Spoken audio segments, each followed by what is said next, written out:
Swim season is in full swing, so here with tips for keeping the kids safe is someone who qualified for the Olympic trials and now runs a swimming school. Please welcome back Jenny McCuiston. Jenny. Hi, Jenny. Hi, thanks so much for having us. All right, who's your student there? This is my son, Brody. What up, Hi, Brody? Brody, can I ask you a question? Is the pool cold? Is the pool cold? No. He said no. All right.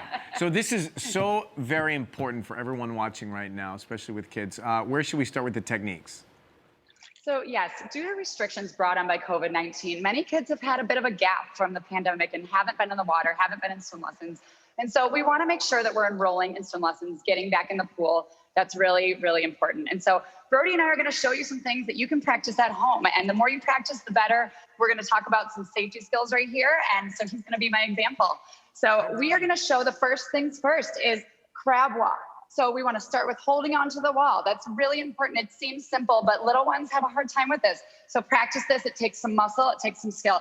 So we can crab walk to safety. If we ever fall in unintentionally, we can get to a step, get to a ladder.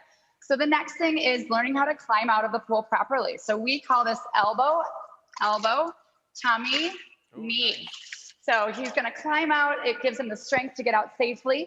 And now that he's out, we're going to talk about going underwater. So we can't swim unless we know how to get our faces wet and get wet in the water. And so we're going to talk about getting our nose wet. You can blow bubbles. You can start simple. But eventually we work into dips. This is what we call dips. It's a gradual entry into the water. You give a verbal cue. So I'm going to say, Brody, ready, go. And we're going to slip into the water and gradually go under and see what that feels like and start to get comfortable with that feeling.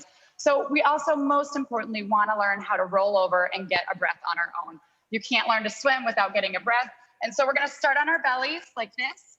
And I'm going to tap him on the head. He's going to roll over gently. And we want to make sure his head is back, belly up, arms wide open.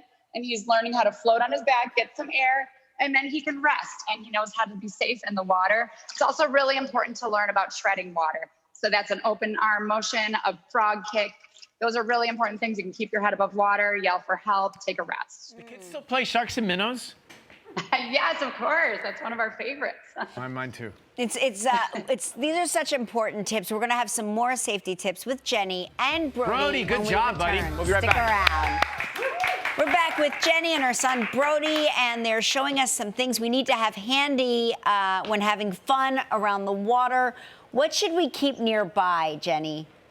Yeah, so you want to make sure that you have a Coast Guard approved life jacket at all times, especially in unpredictable and open waters. You want to make sure it has the symbol and that it's a tight fit, because if their head and neck can slip below this opening, that can be dangerous and the jacket won't work how it's supposed to. So make sure it's a snug fit and that it's Coast Guard approved. Next thing is a water guardian tag. This is really important that you have a water watcher, an adult water watcher at all times. This is an adult who can wear this around their neck at a pool, making sure that their sole purpose is to be watching the pool, making sure the kids are safe. There's no cell phones, there's no chit-chatting. Switch them out every 30 minutes so that they're fresh and they're alert. Next thing is throw, don't go. And so many double drownings can happen when someone sees a person struggling, they jump in after them to help, but it can actually result in a tragedy. And so we want to make sure that we're throwing something. If we see someone in trouble, we can extend out a life preserver or a noodle, anything on hand that can float, and you can pull the person that's having trouble into safety. We also want to make sure this year when you're shopping for swimsuits that you're buying bright colored suits. So you want to be able to spot children. If you're at a beach or at a pool party, you want to make sure you know where your child is at all times. It's easier to spot them in something bright and colorful. So that's really important as well. What about homes? Should parents be thinking about ways to safety-proof the homes?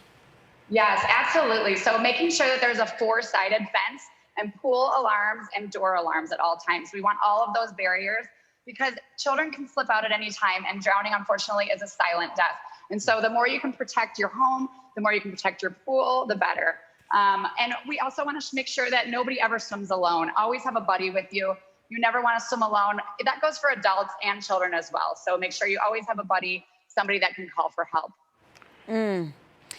We should also, there are certain things we should never do, right? Never store the toys like Yes. in the Yep. body of water, right? Because kids will try to reach in and grab, won't they? Absolutely, absolutely. So that's really important. So have a bucket like this here with toys, but if it's non-swimming times, you need to store it away from the pool. You never want to store fun toys in the pool because kids are curious and they may reach in and try and grab for a toy and accidentally fall in. And so always keep pool toys in a separate area away from the pool during non-swimming times. Important information. Thank you very much, Jenny. And Brody, good job with the demos, man.